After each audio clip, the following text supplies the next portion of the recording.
नमो बुद्धाय दोस्तों, Buddha motivational story channel पर आप सभी का दिल से स्वागत है।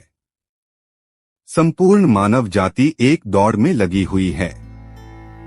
एक ऐसी दौड़ जो कभी पूरी नहीं होती, जो उसके जन्म के साथ शुरू होती है और मरने तक उसका पीछा नहीं छोड़ती। लेकिन क्या कभी आपने ध्यान दिया है कि यह दौड़ किस चीज की है? जरा ठहर कर खुद से पूछिए कि आप किसके पीछे दौड़ रहे हैं और वास्तव में क्या यह दौड़ कभी पूरी हो सकती है? जिन भौतिक सुख सुविधाओं को इकट्ठा करने में इंसान लगा रहता है, क्या वास्तव में वह भौतिक सुख सुविधाएं उसे शांति या फिर आनंद प्रदान कर सकती हैं? सिकंदर ने मरने से पहले अपने सभी मंत्रियों को कहा था कि जब मेरी अर्थी उठाई जाए तो मेरा शरीर ढका हुआ नहीं होना चाहिए, मेरी हथेलियां खुली होनी चाहिए, ताकि सारी दुनिया यह देख सके कि जो सिकंदर पूरी दुनिया को जीत सकता था, वह भी अपने साथ कुछ नहीं ले जा सका। उसके हाथ खाली के खाली रह गए। लेकिन जीवन की भागदौड़ ऐसी होती है कि उसे कभी ठहरने का वक्त ही नहीं मिलता। कभी वह सोच विचार ही नहीं करता कि जीवन का सबसे बड़ा सुख क्या है और इसके विपरीत जीवन का सबसे बड़ा दुख क्या है। सुख सुविधाएं तो बहुत लोग इकट्ठा कर लेते हैं, लेकिन सही मायने में उसका भोग कितने लोगते हैं? वही भौतिक वस्तुएं जो उसने अपने आनंद, अपनी शांति के लिए संग्रहित की थी, वही सुख सुविधाएं उसके दुख का कारण बन जाती हैं। जब पैसा नहीं कमाया था तो पैसा ना होने का दुख था, और जब पैसा कमा लिया तो वही पैसा उसके बच्चों के लिए या उसके लिए झगड़े का कारण बन जाता है। तो फिर कैसी सुख सुविधाएं? किन चीजों के पीछे आप भाग रहे हो? आज की जो कहानी मैं आप लोगों को सुनाने वाला हूं, उसमें आपको जीवन का सबसे बड़ा दुख और सबसे बड़ा सुख पता चलेगा। इससे पहले कि आप इस कहानी में खो जाएं, इस चैनल को सब्सक्राइब जरूर कर लें। तो चलिए कहानी शुरू करते हैं। अपनी गरीबी के दिन याद करके सेठ धनानंद की आंखों में आंसू आ गए। आज उसने जीवन में सब कुछ हासिल कर लिया था। सारी सुख सुविधाएं उसके पास थी। घर में नौकर चाकर थे, हजारों लोग उसके नीचे काम करते थे, जो उसकी एक आवाज पर उसके पास खड़े होते थे। लेकिन फिर भी आज सब कुछ हासिल कर लेने के बाद भी वह दुनिया में अपने आप को सबसे गरीब आदमी समझ रहा था। आखिरकार अपनी गरीबी के दिन याद करके उसकी आंखों में आंसू आ गए। उसके पास कुछ नहीं था, लेकिन तब भी वह प्रसन्न रहता था। लेकिन आज सब कुछ होने के बाद भी वह प्रसन्न नहीं था, और दुनिया में वही आदमी सबसे गरीब होता है, जो सब कुछ होते हुए भी अकेला महसूस करता है। उसे एहसास होने लगा था कि धन संपदा या भौतिक सुख सुविधाएं उसके मन की पूर्ति नहीं कर सकती। लेकिन अब तो बहुत देर हो चुकी थी, उसका पूरा जीवन बीत चुका था। अब पूरे जीवन की कमाई उसे व्यर्थ लगने लगी। उसे लगने लगा कि उसने जो कुछ कमाया वह सब यूं ही था, व्यर्थ था। यह एहसास उसे जीवन में पहले कभी नहीं हुआ था। काश उसे यह एहसास पहले हो गया होता, तो वह ठहर जाता, रुक कर चिंतन करता कि जो चीज वह इकट्ठी कर रहा है, क्या वास्तव में वह इकट्ठी करने लायक है? अगर उसे यह बात पहले पता चल गई होती तो वह अपने जीवन में सार्थकता खोजने की कोशिश करता। वो उस रहस्य के बारे में खोज करता जो उसके मन की पूर्ति करता, जो उसका अकेलापन दूर करता, जो उसके जीवन को संपूर्ण बना देता। उसने अपने दोनों बेटों को अपने पास बुलाया और उन्हें जीवन की सीख समझाने की कोशिश करने लगा। सेठ ने अपने बेटों से कहा कि बेटा, मेरे को तो जीवन में कोई बताने वाला नहीं था, सही रास्ता दिखाने वाला कोई था ही नहीं। इसीलिए मैं उस रास्ते पर चलता रहा जिसका कोई अंत नहीं था। और आखिर में पहुंचकर मुझे महसूस हुआ कि जितना रास्ता मैं तय करके आया हूं, उतना ही रास्ता बाकी और है। शायद मैं गलत रास्ते पर निकल पड़ा था और अब इतना समय नहीं बचा कि मैं नए रास्ते पर फिर से नया सफर शुरू करूं। उसने अपने दोनों बेटों से कहा कि बेटा, पता है दुनिया में सबसे बदनसीब आदमी कौन होता है? वह जिसके पास सब कुछ होते हुए भी कुछ नहीं होता, जो अपने आप को सब कुछ होते हुए भी अकेला महसूस करता है। भला इससे बड़ा दुख, इससे बड़ी बड़ी बदनसीबी और क्या हो सकती है?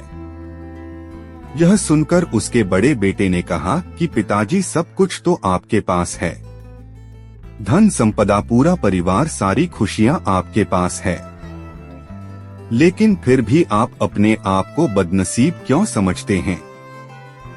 उसका बड़ा बेटा वह नहीं समझ पा रहा था जो उसके पिता उसे समझाने की कोशिश कर रहे थे। फिर भी उसने अपनी बात को समझाने की कोशिश करते हुए कहा, अभी तुम्हें लगता है कि जीवन में तुम्हारे पास सब कुछ है। मुझे भी तुम्हारी उम्र में ऐसा ही लगता था, लेकिन अब मैं बूढ़ा हो चला हूँ।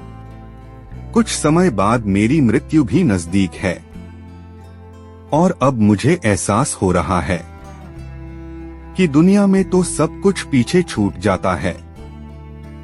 घर, परिवार, रुपया, पैसा, धन संपदा, सब कुछ यही रह जाता है।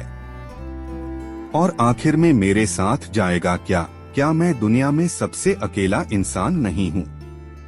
क्या मैं दुनिया का सबसे बदनसीब आदमी नहीं हुआ, जिसके पास सब कुछ होते हुए भी वह अपने साथ कुछ भी नहीं ले जा सकता? सेठ के बेटे ने सेठ से सवाल पूछा कि पिताजी, फिर दुनिया में क्या इकट्ठा करना चाहिए? यही सवाल सेठ के मन में भी उठ रहा था, लेकिन उसके खुद के पास इसका कोई जवाब नहीं था। तो वह अपने बेटे को भला इसका क्या उत्तर देता।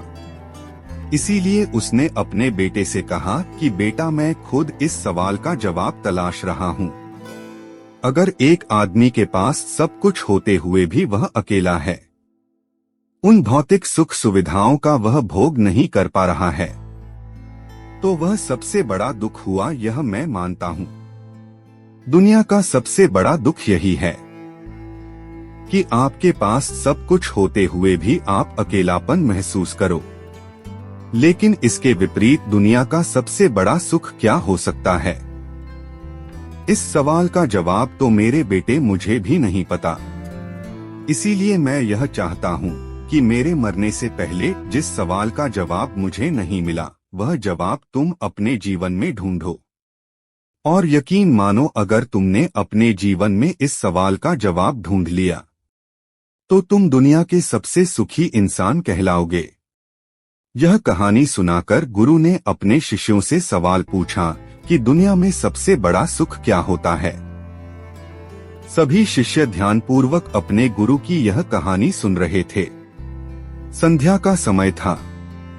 धीमी धीमी हवा चल रही थी, जिससे कि पेड़ की पत्तियां हिल रही थी। आसमान में पक्षी चहचहा रहे थे।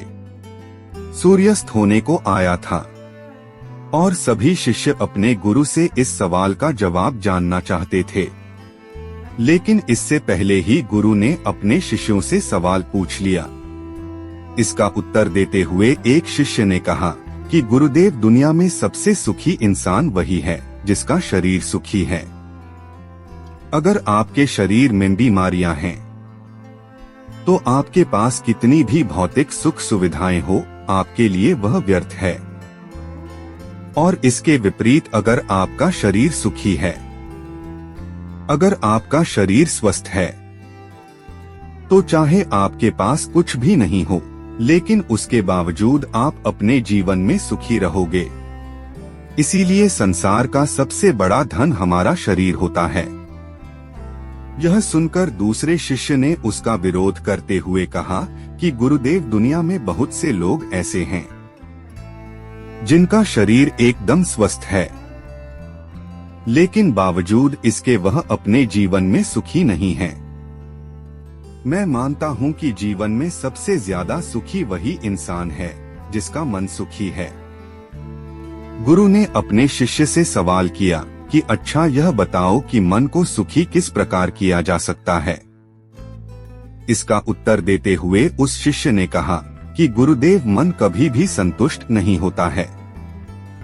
अगर हम किसी प्रकार मन को संतुष्ट करना सीख ले तो फिर हम किसी भी परिस्थिति में आनंद और शांति से रह सकते हैं। लेकिन समस्या यही होती है कि मन का भराव कभी होता ही नहीं है। मन को चाहे कितना भी खिला दो लेकिन उसकी भूख कभी पूरी नहीं होती। चाहे उसको कितना ही धन दो, इसका लालच बढ़ता ही जाता है। अब गुरु ने सभी शिष्यों को समझाना शुरू किया। गुरु ने कहा कि अज्ञानतावश मनुष्य कभी यह समझ नहीं पाता कि उसका मन हमेशा से खाली था, लेकिन व्यर्थ की चिंताएं, व्यर्थ के लक्ष्य अपने जीवन में बनाकर उसने अपने मन को बांध लिया। जिस मन की प्रवृत्ति हमेशा खाली रहने की थी, उसने उस मन को कूड़े करकट से भर लिया। इसीलिए वह मन जो बचपन में हमेशा खाली रहता था, हर चीज में, हर खेल में आनंद ढूंढ लेता था, अकेले में भी आनंद पूर्वक, शांति पूर्वक रहता था, अब वही मन सब कुछ मिल जाने के बाद भी हमें दुखी रहता है। लेकिन अगर इंसान सिर्फ वर्तमान में रहना सीख ले, सिर्फ इतना सा होश प्रकट कर ले कि उसे हमेशा वर्तमान में रहना है, ना तो भविष्य की कल्पनाओं में, ना अतीत की यादों में, सिर्फ वर्तमान में, सिर्फ इस एक सूत्र से वह अपने पूरे जीवन को बदल सकता है। वर्तमान में रहकर सभी सुख सुविधाओं का भोग करना, पूर्ण होश के साथ, पूर्ण आनंद के साथ हर एक चीज का भोग करना, सिर्फ यही जीवन को सुखी बना सकता है। हम हर चीज को, हर काम को, हर रिश्ते को आधे अधूरे मन से निभाते हैं। जैसे कि खाना खाते समय हमारा दिमाग कहीं रहता है, हमारा शरीर कहीं रहता है, और इसीलिए जब शरीर और मन में दूरी पैदा होती है तो उससे तनाव पैदा होता है। अगर आपका शरीर और आपका मन और मस्तिष्क सभी एक जगह पर संगठित होना सीख ले तो फिर आप अपने जीवन में उस शांति, उस आनंद का एहसास कर पाएंगे जो बड़े बड़े योगी पहाड़ों में तपस्या करके करते हैं। लेकिन इसके लिए जीवन में ज्ञान के प्रकाश का उदय होना बहुत आवश्यक है। मन को समझना इस दुनिया का सबसे कठिन कार्य होता है। अगर आप अपने मन को जबरदस्ती वर्तमान में खींचकर लाने की कोशिश करेंगे तो आप बहुत जल्दी परेशान हो जाएंगे। यह कार्य बड़े धीरे धीरे, बड़ी निष्ठा और प्रेम के साथ किया जाता है, बड़े संयम के साथ किया जाता है। अगर आप इसको जबरदस्ती करने की कोशिश करेंगे तो आप तनाव में आ जाएंगे, आप बहुत जल्दी हार मान लेंगे। इसीलिए कदम दर कदम आगे बढ़ाते जा, मंजिल सामने ही है। और यह कहकर गुरु ने सभी शिष्यों से कहा कि अब हम ध्यान करेंगे। ध्यान करने से मनुष्य का मन, उसका मस्तिष्क वर्तमान में स्थापित होना सीख जाता है। धीरे धीरे प्रतिदिन ध्यान का अभ्यास करने से वह उस आनंद और शांति का अनुभव कर पाता है जो सांसारिक वस्तुओं में कहीं नहीं मिलता, जो किसी भौतिक सुख सुविधा में नहीं मिलता। और इसके बाद सभी शिष्य अपने गुरु के साथ ध्यान में लीन हो गए। तो दोस्तों, कैसी लगी यह कहानी आपको कमेंट सेक्शन में जरूर बताना, और अच्छी लगी हो तो इस चैनल को सब्सक्राइब करके नोटिफिकेशन बेल को जरूर प्रेस करना। तो मिलते हैं अगली कहानी में, तब तक के लिए अपना ख्याल रखना। धन्यवाद।